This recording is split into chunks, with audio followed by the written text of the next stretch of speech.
আসসালামু আলাইকুম। এই নৈসর্গিক সৌন্দর্যমণ্ডিত এরিয়াতে আপনাদেরকে স্বাগত। বাট এই ভিডিওটা আপনাদের এই ভিউ দেখানোর জন্য না, এই ভিডিওটা তাদের জন্য করা যারা বেসিক্যালি চাচ্ছেন দেশের বাইরে পড়াশোনা করার জন্য, স্পেশালি চায়নাতে। সো আমি আজকে আমার এক ভাইকে ইনভাইট করছি এখানে, যে আপনি চায়না টপ ইউনিভার্সিটি, টপ 5টার মধ্যে একটা জেজিং ইউনিভার্সিটি আপনারা জানেন, সেই ইউনিভার্সিটিতে সে এখন মাস্টার্স করতেছে। সে কিভাবে এখানে অ্যাডমিশন নিয়েছে, কিভাবে স্কলারশিপ পাইছে, সো ডিটেলস আমি আপনাকে এই ভিডিওতে ইনফরমেশন শেয়ার করব। সো নেক্সট কামার যারা আছেন তাদের জন্য খুবই হেল্পফুল হবে ইনশাল্লাহ। সো আমি ওয়েলকাম জানাইতেছি আমার বাদন ভাইকে। তার বাড়ি আমার টাঙ্গাইলেই। প্লিজ ভাই। আসসালামু আলাইকুম ভাই। ওয়ালাইকুম আসসালাম। আমার টাঙ্গাইলের ভাই, একমাত্র চায়না আসা পরে 7 বছরে টাঙ্গাইলের একমাত্র ভাইকে আমি খুঁজে পেয়েছি। শুধু টাঙ্গাইলের না, তার বাড়ি কালিয়াতে, আমার বাড়ি ঘাটাইল, মাত্র 10 কিলোমিটার ডিস্টেন্স। সো ওয়েলকাম ভাই। আপনার ইন্ট্রোডিউস অলরেডি আমি দিয়ে দিছি। আপনি জেজিং ইউনিভার্সিটি আছেন, খুবই টপ ক্লাস ইউনিভার্সিটি বলা যায়। এটা শুধু ফরেনারদের জন্য না, এটা মূলত ইন্টারন্যাশনাল এবং ন্যাশনাল সবার জন্য একটা ড্রিম ইউনিভার্সিটি। সো আপনাকে অবশ্যই কনগ্রাচুলেশন জানাই, আপনি লং টাইম এখানে আছেন এবং অ্যাডমিশন নিতে পারছেন।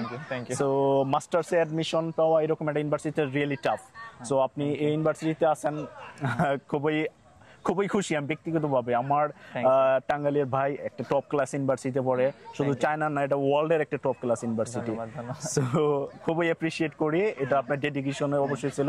যদি আপনি এটার প্রসেসটা জানান, যারা আসলে নিউ কামার আসতেছে, আমি ডিরেক্ট কোশ্চেনে যাই, আপনি কিভাবে এখানে স্কলারশিপটা পাইলেন, যদি এটা শুরু করেন, কিভাবে স্কলারশিপটা পাইলেন এবং কি সাবজেক্টে পড়াশোনা করতেছেন, কত সাল থেকে এখন আছেন, আর আপনার কতদিন পড়াশোনা আছে।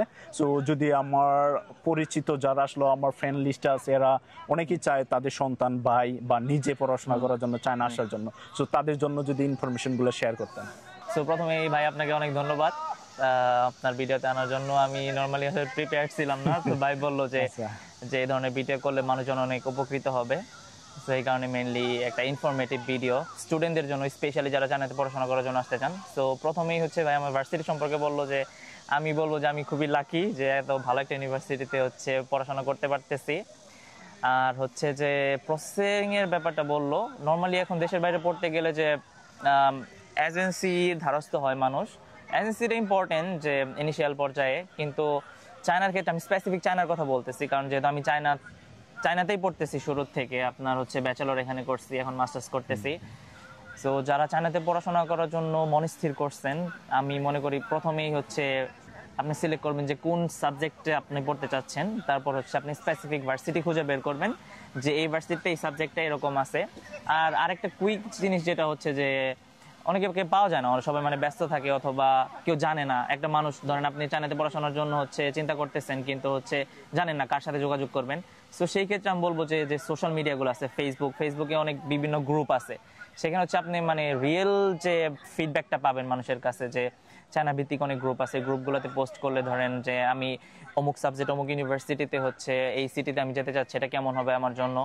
সো এই ধরনের পোস্ট করলে আপনি জানতে পারবেন। আর হচ্ছে সব থেকে এইটা করার পর আপনি ইনিশিয়াল ধারণাটা পেয়ে যাবেন যে আসলে আমার কোন ইউনিভার্সিটিতে যাওয়া উচিত, এখানে যাওয়া উচিত কিনা।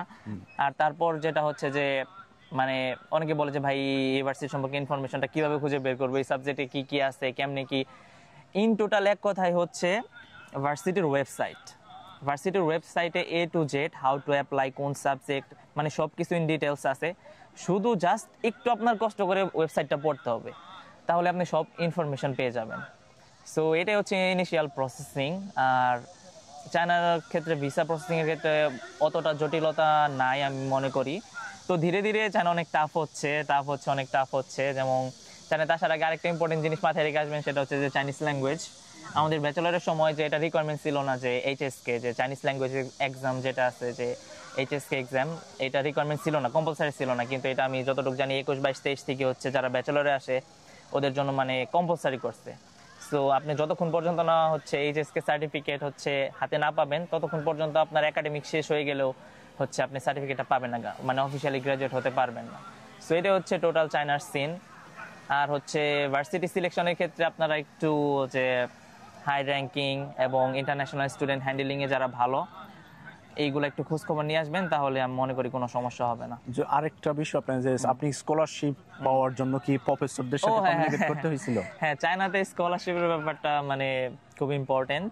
সো আমি যখন ব্যাচেলরে আসছিলাম হচ্ছে আমাদের ভার্সিটি হচ্ছে ব্যাচেলরে কোনো স্কলারশিপ ছিল না, আর হচ্ছে হয়তো মানে প্রথম দিকে ছিল কিন্তু আমি লেট করে ফেলছিলাম। যদি আমি স্কলারশিপটা অ্যাপ্লাইয়ের জন্য ওয়েট করতাম তাহলে আমার একটা ইয়ার নষ্ট হতো, এই কারণে হচ্ছে আমি আর স্কলারশিপের জন্য ওয়েট করে নাই। প্লাস ভার্সিটিটা অনেক ভালো ছিল, তো আমার এক ভাই উনি হেল্প করছিল ভার্সিটিতে অ্যাডমিশনের ক্ষেত্রে।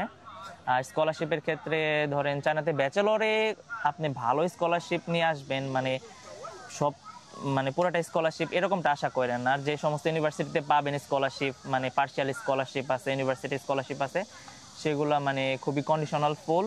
আর পার্শিয়াল স্কলারশিপ যদি আসেনি তাহলে ইউনিভার্সিটি সম্পর্কে একটু খোঁজ খবর নিয়ে। আর হচ্ছে স্কলারশিপের ব্যাপারে মাস্টার্সে অথবা পিএইচডিতে এটা খুবই ইজি।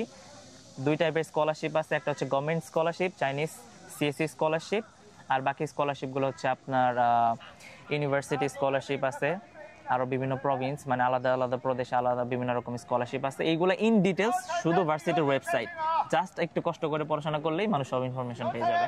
থ্যাংক ইউ ভাই, অনেকে আমাকে অনেকগুলো কোশ্চেন জিজ্ঞাসা করে, সব কোশ্চেনে অ্যান্সার, এবং আপনাদের সম্মুখে টপ ক্লাস একটা ইউনিভার্সিটির স্টুডেন্ট নিয়ে আসছিলাম।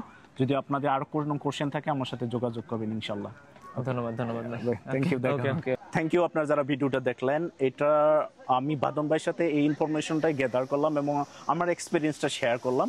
সো আপনি যদি চায়নাতে আসতেছেন, কোনো এজেন্সি বা কারো দ্বারস্থ হওয়ার কোনো দরকার নেই। ভালো কোনো স্কোর বা আইলস লাগবে এমন কোনো কন্ডিশন নাই, দরকার আপনার ডেডিকেশন। সো ইনিশিয়ালি আপনি ইনফরমেশনের জন্য ডিরেক্ট আপনি ইউনিভার্সিটি ওয়েবসাইটে যাবেন। সো ইন্টারন্যাশনাল ডিপার্টমেন্ট নামে একটা ওয়েবসাইটে একটা পার্টি থাকে বা পেজ থাকে, সেখানে যাবেন, ইনফরমেশনগুলো গ্যাদার করবেন, তাদের রিকোয়ারমেন্টসগুলো মিট করবেন, অ্যাডমিশনের জন্য অ্যাপ্লাই করবেন, হয়ে যাবে। বাট মাস্টার্স পিএইচডির জন্য মোস্ট অফ ইউনিভার্সিটি আপনার লাগে প্রফেসর ম্যানেজ করতে হয়। সো প্রফেসরদের লিস্ট আপনার সাবজেক্ট অনুযায়ী ডিপার্টমেন্টে গিয়ে ফ্যাকাল্টিদের সুন্দর ধরে ধরে মেইল করবেন। প্রফেসর যদি আপনাকে অ্যাকসেপ্ট করে, ডেফিনেটলি আপনি 100% স্কলারশিপ এবং অ্যাডমিশন পাবেন। সো টপ ক্লাস ইউনিভার্সিটিগুলোতে যদি অ্যাডমিশন নিতে চান, অবশ্যই ট্রাই করেন নেক্সট ইয়ারের জন্য। অক্টোবর থেকে ভালো ভালো ইউনিভার্সিটিগুলো অ্যাডমিশন শুরু হয়ে যাবে ইনশাল্লাহ। সো সামনে শুভকামনা। সো আপনারা যদি অ্যাডমিশন নিতে চান দ্রুত করেন, দয়া করে আমাকে কেউ হেল্প করতে বলেন না, আমি এটার সাথে ইনভলভ না। আমি জাস্ট আপনাদের ইনফরমেশন দিয়ে হেল্প করব। আমার দরজা ইনবক্স অলওয়েজ খোলা। ভালো থাকবেন, সবার জন্য শুভকামনা। আল্লাহ হাফেজ।